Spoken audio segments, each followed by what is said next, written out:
David, tú puedes permitírtelo. Mis padres siempre esperaban que arreglara los desastres de mi hermano. Pero, cuando necesitaron $50,000 para sacarlo de un apuro, recurrieron a mí. En la cena de Navidad, anunciaron públicamente su plan de dejarle la casa de $750,000. Ya no pude más. Gracias por estar aquí conmigo hoy. Espero que estés teniendo un día maravilloso donde quiera que estés. Me encantaría que compartieras en los comentarios desde qué ciudad o país nos ves y qué hora es allí. Ahora, comencemos nuestra historia juntos. El sabor metálico de la traición aún persiste en mi boca. Agudo y preciso. Un recordatorio constante de esa Navidad. Es un sabor fantasma, como el dedo de mi padre señalando a través de la mesa, desechando años de mi sacrificio, mi dedicación, mi sentido de pertenencia en una sola frase. Cruelmente casual, lo siento. Este dinero es solo para Brandon, dijo. Y en ese momento, el cuadro familiar de Norman Rockwell se hizo añicos, revelando el desastre tóxico oculto bajo la superficie. Soy David, 35 años, ingeniero. Mi mundo se basa en la lógica, la estructura y en encontrar soluciones a problemas complejos. Vivo de planos, datos y resultados predecibles. Quizás por eso luché tanto tiempo para entender el caos y la irracionalidad de la dinámica de mi propia familia. Intenté aplicar principios de ingeniería a problemas emocionales, esperando que, si ponía suficiente esfuerzo, suficientes recursos, podría construir una estructura amorosa y sólida. Me equivoqué al crecer. Mi hermano Brandon, 5 años menor que yo, era el carismático, el hijo predilecto. Poseía un encanto natural, una sonrisa deslumbrante y un talento para tejer historias elaboradas sobre sus grandes ambiciones. Mientras yo estaba inmerso en libros, construyendo maquetas de puentes y ahorrando para mi primer coche usado, Brandon perseguía modas pasajeras, soñando en grande pero rara vez cumpliendo. Siempre estaba al borde de algo espectacular. Una narrativa que mis padres abrazaban y promovían con entusiasmo. Yo solo era el tranquilo, confiable, el personaje secundario en el espectáculo de Brandon. Mi rol como el responsable pronto se transformó en la red de seguridad financiera.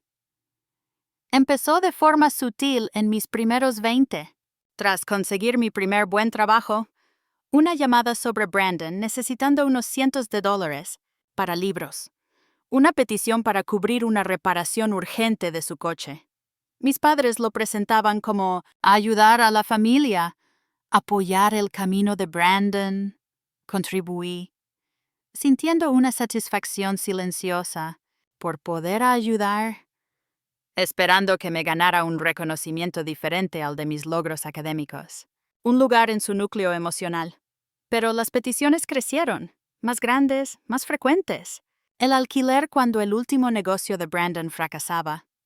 Rescates significativos cuando sus decisiones financieras se volvían realmente imprudentes. Mis padres se volvieron expertos en las peticiones pasivo-agresivas. El chantaje emocional, mezclado con fingida impotencia. Oh, David, no sabemos cómo pagaremos esta cuenta. Es demasiado. Oh, Brandon está pasando por un momento tan difícil ahora. Si tan solo tuviera un pequeño colchón. Sus voces, normalmente casuales en nuestras breves llamadas, tomaban un tono de ansiedad velada que me apretaba un nudo en el estómago. Veía mi saldo bancario, mi presupuesto cuidadosamente planificado, y el resentimiento hervía, pero luego la culpa me invadía. Eran mis padres, él era mi hermano. Esto es lo que hacen las familias, ¿verdad? Se apoyan unos a otros. Me decía que era una inversión en el futuro de nuestra familia, en el vínculo que compartíamos. Se sentía menos como una elección y más como una expectativa que no podía rechazar sin romper. La frágil paz. La reparación del tejado de $15,000 el año pasado fue un punto de inflexión. Aunque no lo comprendí del todo entonces, mamá llamó, angustiada, enviando fotos de techos manchados y cubos, recogiendo goteras en el salón. La misma sala donde tantas fiestas y reuniones familiares habían tenido lugar. La casa. No era solo un edificio. Era el depósito de nuestra historia colectiva, el ancla física de nuestra unidad familiar. Verla vulnerable, dañada, tiraba de algo profundo. Dentro de mí, va a costar una fortuna. David, suspiró ella por teléfono. No sabemos. ¿Qué haremos? Miré mis ahorros. El pago inicial que estaba juntando para un lugar propio, el nudo. En mi estómago estaba más apretado que nunca. Pero la obligación de proteger ese símbolo de familia era más fuerte. Vale, mamá, recuerdo haber dicho. Las palabras pesadas, pero automáticas. Yo me encargo. Firmé el cheque. Contraté a los albañiles. $15,000, desaparecidos de un plumazo. La respuesta un simple. Oh, gracias, David. Sabíamos que lo harías. Siempre eres nuestro pilar. Sin gestos grandiosos. Sin aprecio profundo. Solo una transacción esperada. Solidificó mi rol, pero vació mi esperanza de un reconocimiento genuino. Mis padres eran maestros en mantener las apariencias. Para vecinos, amigos, miembros de la parroquia, eran la pareja ideal, dedicada a sus hijos. Yo era el exitoso. Brandon el potencial. Hablaban de unidad familiar, de que la sangre es más espesa que el agua, mientras sutilmente usaban mis recursos y permitían la irresponsabilidad de Brandon. La Navidad en nuestra casa suburbana era el clímax anual de esta actuación. La casa reluciente, la mesa rebosante, risas y charlas llenando cada rincón. Era una imagen cuidadosamente curada de calidez y unión. Una escena que desesperadamente quería creer que era real, año tras año. Conducir a su casa esa Navidad se sentía como una peregrinación familiar, una mezcla de cansada resignación y una pequeña chispa persistente de esperanza. Tal vez este año sería diferente. Tal vez finalmente reconocerían mis contribuciones, no solo financieras, sino como persona. Una parte vital de la familia. Elegí una botella cara, de vino, algo que les gustaba, una ofrenda silenciosa de buena voluntad, un deseo envuelto en una bolsa de terciopelo. La tensión en mi estómago era una compañera familiar mientras giraba hacia su calle, una manifestación física del funambulismo emocional que vivía cada vez que estaba con ellos. Ensayé una sonrisa en el retrovisor, una máscara practicada de amabilidad.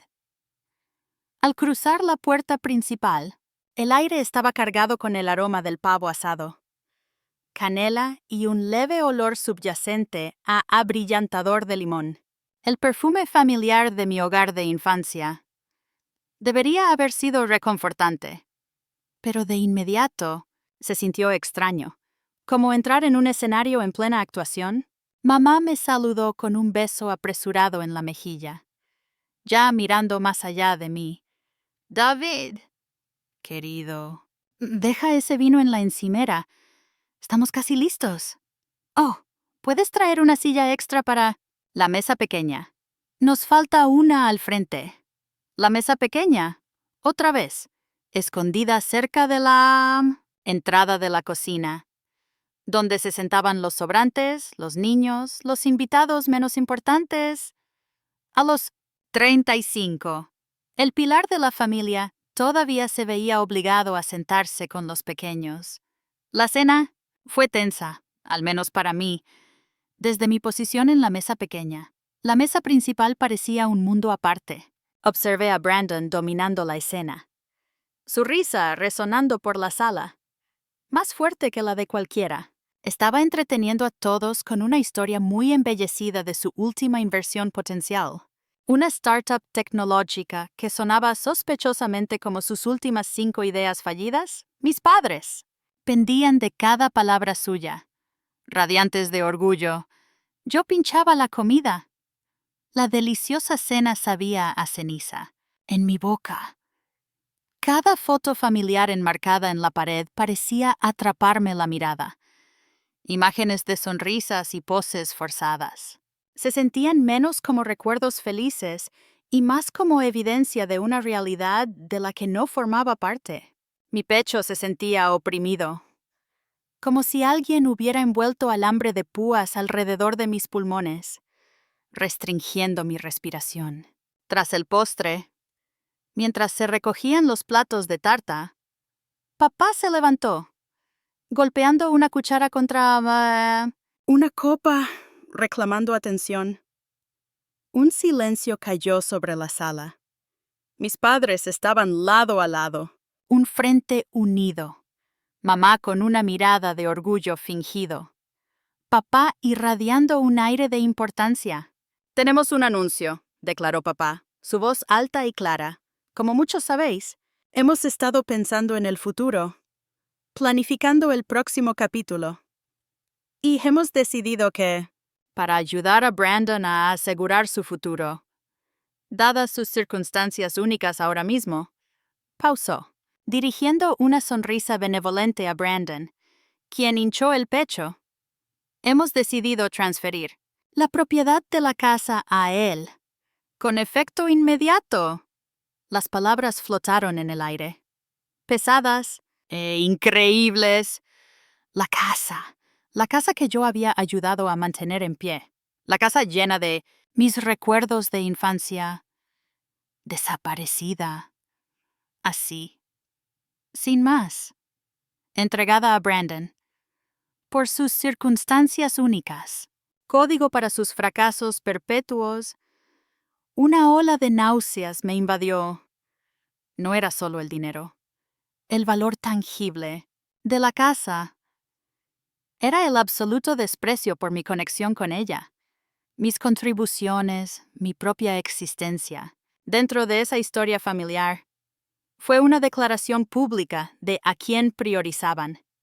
Y no era yo. Antes de que pudiera procesar el shock, antes de que empezaran los murmullos, papá se giró directamente hacia mí. Su expresión cambió, perdiendo la calidez fingida, volviéndose puramente transaccional. David, hay un asunto urgente. Brandon necesita $50,000 para resolver un problema. ¿Puedes ayudarlo? Siempre has sido el pilar de la familia. Hizo un gesto hacia Brandon, un movimiento casual de su muñeca, como si señalara un electrodoméstico roto que esperaba que arreglara. $50,000, además de la casa. Era demasiado. Era un insulto de proporciones épicas. Cada dólar que había contribuido, cada sacrificio que había hecho, cada momento en que puse sus necesidades por encima de las mías, se derrumbó sobre mí. No era su hijo. Era su cajero automático, su fondo de rescate personal. La humillación ardía, más fuerte que cualquier rabia que hubiera sentido. No se trataba solo del dinero ya. Era sobre el respeto propio, sobre años de ser dado por sentado, sobre una vida siendo el confiable, mientras el irresponsable cosechaba las recompensas. Esto era todo. Este fue mi momento más bajo. Me levanté. El roce de mi silla contra el suelo fue el sonido más fuerte en la sala. Mis piernas temblaban. Mi visión se estrechó. Pero una resolución fría y clara se formaba en el núcleo de mi ser. Miré a mis padres, a Brandon, a las caras de los invitados atónitos. Todo lo que pude decir fue un susurro, crudo de dolor, cargado de desilusión, dirigido solo a mis padres. ¿Es esto lo que significa la familia para vosotros? Mi voz se quebró en la última palabra. Ellos.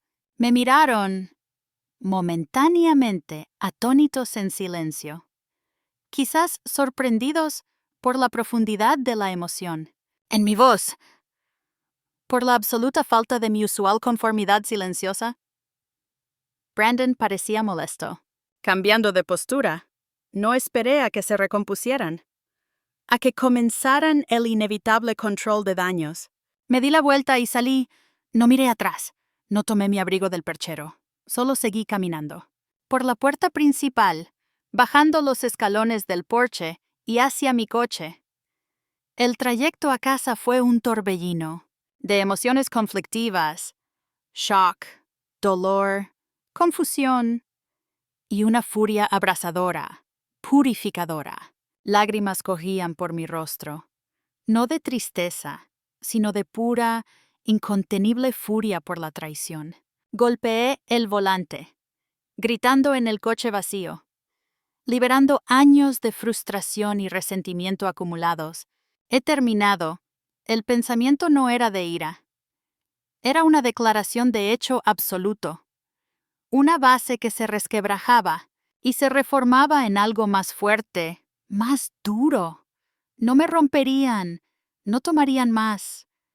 Esto no era solo sobre alejarme. Era sobre contraatacar en mis términos. En los días y semanas posteriores a Navidad, la tormenta emocional rugía. Pero debajo, la mente de un ingeniero estaba trabajando. Duelo, ira, desilusión. Eran las materias primas. Mi lógica y necesidad de orden eran las herramientas. Necesitaba entender no solo qué había pasado, sino por qué había ocurrido así frente a todos. Y necesitaba asegurarme de que nunca volviera a suceder. Esto no iba a ser una confrontación emocional. Iba a ser un golpe calculado. Mi primer paso fue la recolección de datos, metódica, casi obsesiva. Pasé horas encorvado sobre mi portátil. Un enfoque frío y analítico reemplazando la emoción cruda. Saqué cada extracto bancario de los últimos 15 años, cada cheque cancelado, cada correo, cada mensaje de texto con mis padres o Brandon que insinuara o pidiera explícitamente ayuda financiera. Creé hojas de cálculo, fechas, cantidades, propósitos declarados. Organicé carpetas digitales por año. Por categoría: alquiler Brandon, coche Brandon, reparaciones casa padres, varios familia. El volumen de datos era abrumador. Mirando las columnas y filas, los miles de dólares documentados meticulosamente, era una representación tangible de la carga invisible que había llevado. La base no reconocida que había proporcionado. Cada entrada no era solo un número, era un sacrificio olvidado, un objetivo personal pospuesto, una súplica silenciosa por validación. Fue doloroso de compilar, pero también empoderador. Esto no era solo mi memoria, era prueba. Una noche tarde, revisando correos antiguos de mis años universitarios, encontré un intercambio entre mis padres y un abogado de sucesiones. Era breve, discutiendo planificación preliminar. Una línea específica me llamó la atención. Deteniendo mi aliento. Dadas las contribuciones significativas de David para cubrir gastos del hogar y ayudar a Brandon, deberíamos considerar una cláusula que garantice a David una porción sustancial del valor de la casa tras su venta o herencia. Quizás incluso un derecho de primera opción. Mis padres reconocían mis contribuciones por escrito a un abogado, discutiendo cómo debería ser compensado o priorizado respecto a la casa por ellas. Esto no era una promesa verbal vaga, era evidencia de su intención en ese momento. El hecho de que ahora le dieran toda la casa a Brandon, citando sus necesidades, era una traición directa y calculada de sus propias intenciones declaradas. Solidificó que sus acciones no fueron un descuido accidental. sino un engaño deliberado. Este descubrimiento encendió un nuevo fuego. ¿Por qué estaban tan desesperados por darle la casa a Brandon ahora? ¿Y por qué la necesidad urgente de $50,000 de inmediato? Los problemas de Brandon parecían más serios. ¿Qué otra idea de aplicación fallida? Comencé a indagar más profundamente, usando las mismas habilidades que utilizo para resolver problemas de ingeniería complejos, buscando anomalías, conexiones, patrones. Contacté discretamente a un primo que estuvo en Navidad y había hecho un comentario vago sobre el último desastre de Brandon. Al principio dudó, temeroso de involucrarse. Pero después de compartir un poco sobre lo que pasó en Navidad, su reticencia se desvaneció. Admitió que los problemas de Brandon eran peores de lo que nadie sabía. No solo estaba fallando en negocios. Tenía una seria adicción al juego y se había involucrado con gente peligrosa. Para cubrir sus deudas, los $50,000 eran para evitar consecuencias inmediatas, posiblemente violentas. Entonces, recordando el breve uso de Brandon de un almacenamiento en la nube familiar compartido, lo revisé de nuevo. Mis dedos volaban por el teclado, escondido en una carpeta etiquetada como proyectos antiguos. Encontré una cadena de correos y mensajes que eran repugnantemente reveladores. Brandon no solo recibía ayuda pasivamente, estaba activamente planeando con mis padres cómo extraerme dinero. Mensajes detallando cómo formular peticiones para activar mi sentido de obligación. Cómo enfatizar su necesidad desesperada mientras minimizaban mis propios objetivos financieros. Incluso sugerencias sobre cómo socavar sutilmente mi relación con nuestros padres si parecía dudar en cumplir.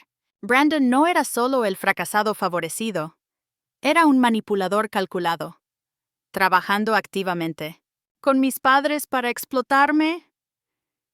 Me veía como un obstáculo o una herramienta, no como un hermano, armado con pruebas innegables de su explotación sistemática. La promesa rota respecto a la casa y la malicia activa de Brandon sabía que debía actuar estratégicamente. Las apelaciones emocionales eran inútiles, solo entendían el apalancamiento y las consecuencias. Contacté a la señora Evans, una abogada conocida, por ser aguda y sin sentimentalismos. Escuchó pacientemente, revisando la montaña de pruebas que había compilado. Señor Miller, dijo, su voz calma y profesional, contrastando con la tormenta que aún hervía dentro de mí. Recuperar dinero que has dado como aparentes regalos es extremadamente difícil. Pero la transferencia de la casa, junto con este correo, sugiriendo un entendimiento previo de tu participación y las pruebas de coerción, para un propósito ilegal nos dan ventaja.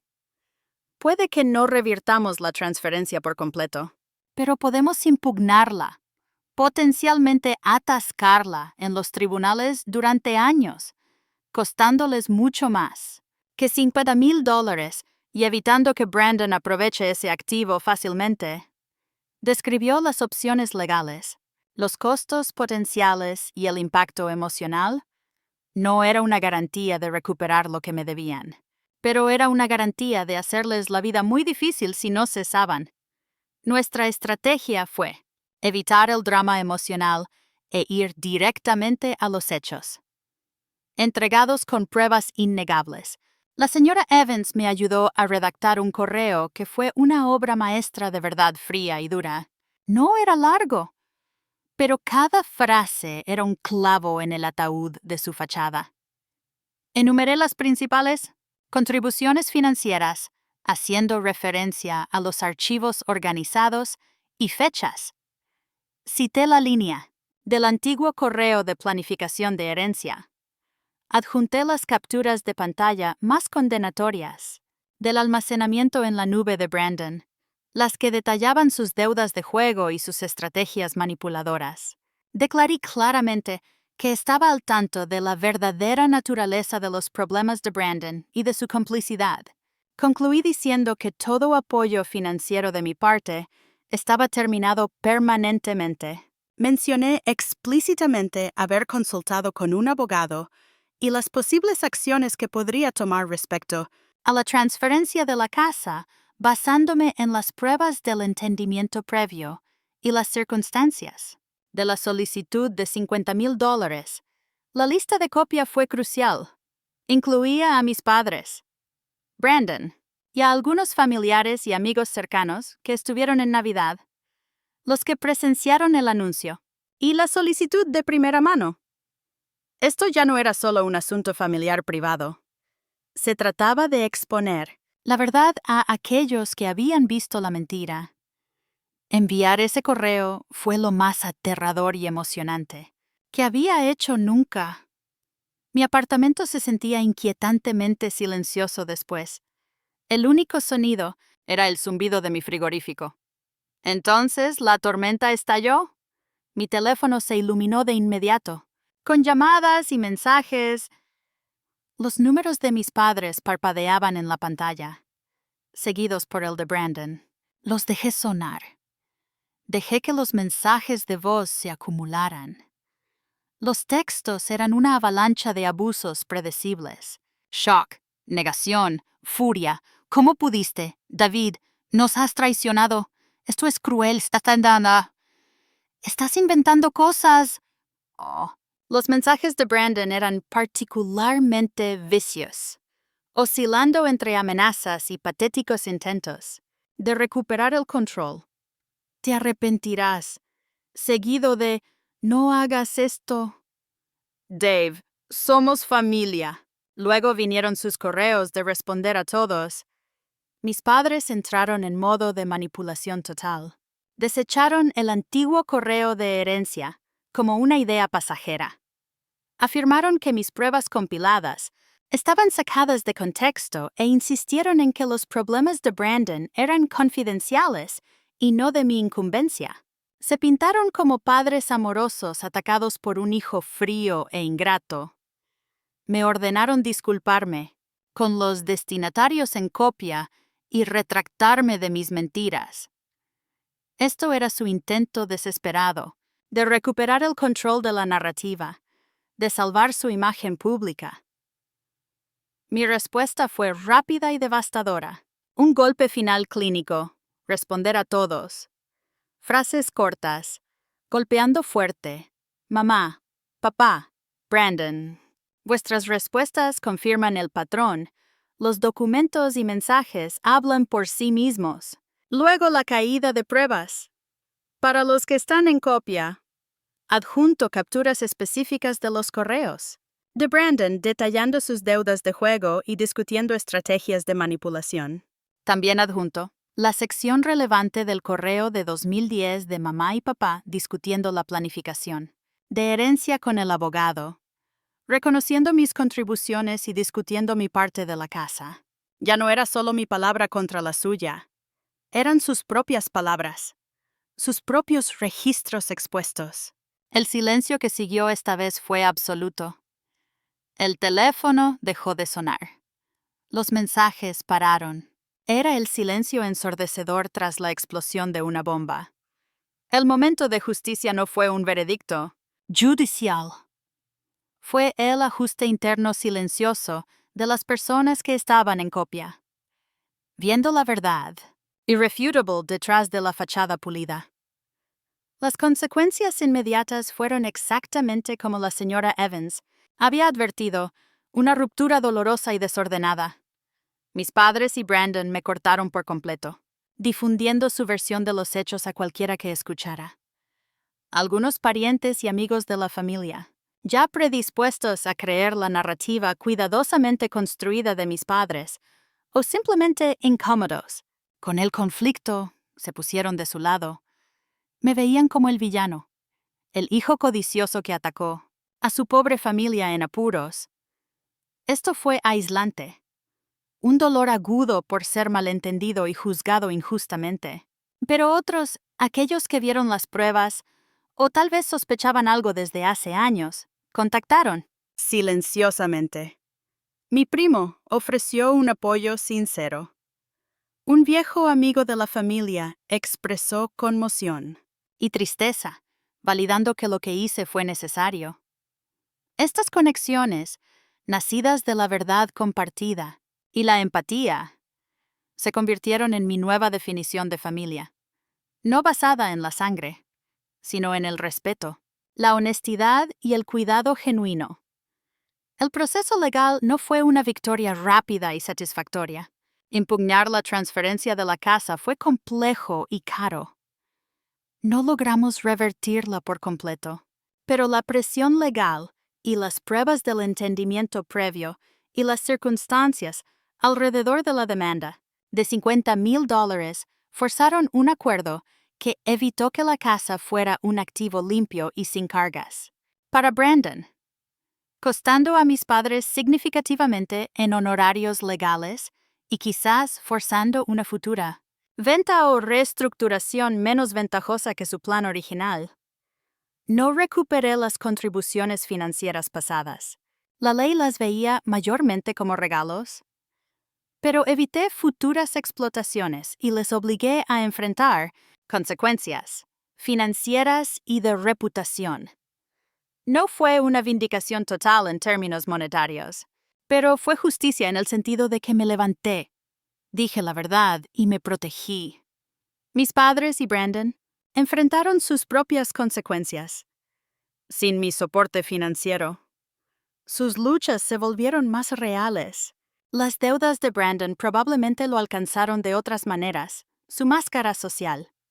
Aunque quizás aún intacta, para conocidos casuales, estaba irrevocablemente rota para los que importaban.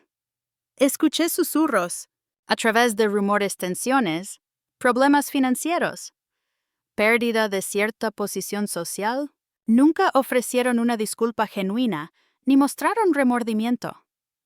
Sus acciones permanecieron consistentes, con sus caracteres enfocados en la autopreservación y el resentimiento. El viaje de sanación fue lento, requiriendo un esfuerzo consciente. Involucró terapia para procesar el trauma de la traición y la manipulación.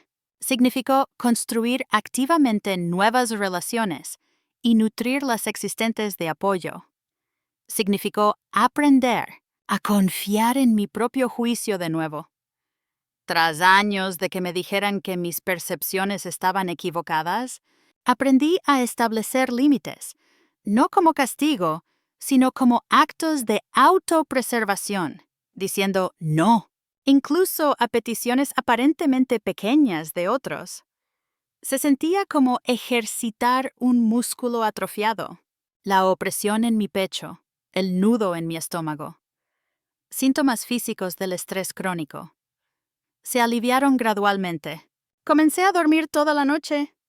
Redefiní lo que significaba la familia para mí. No era un grupo predefinido, en el que nací, sino una conexión construida en respeto mutuo, amor y apoyo. Mi familia elegida puede ser pequeña, pero es infinitamente más fuerte y saludable que la que dejé atrás. Con el drenaje financiero desaparecido, invertí en mí mismo. Compré el apartamento que soñaba, un espacio que era verdaderamente mío, un santuario construido con mi propio trabajo duro y resiliencia.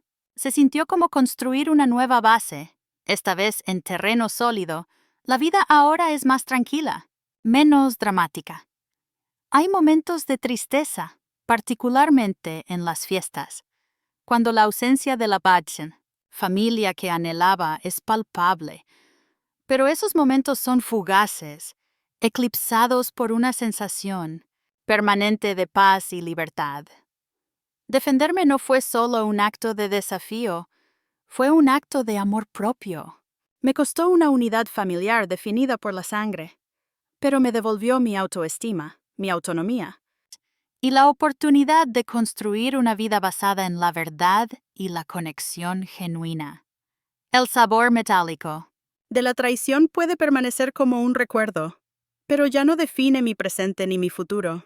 Aprendí que la mayor fortaleza no radica en solucionar los problemas de otros, sino en tener el coraje de enfrentar los propios, establecer límites y construir tu propia versión de hogar.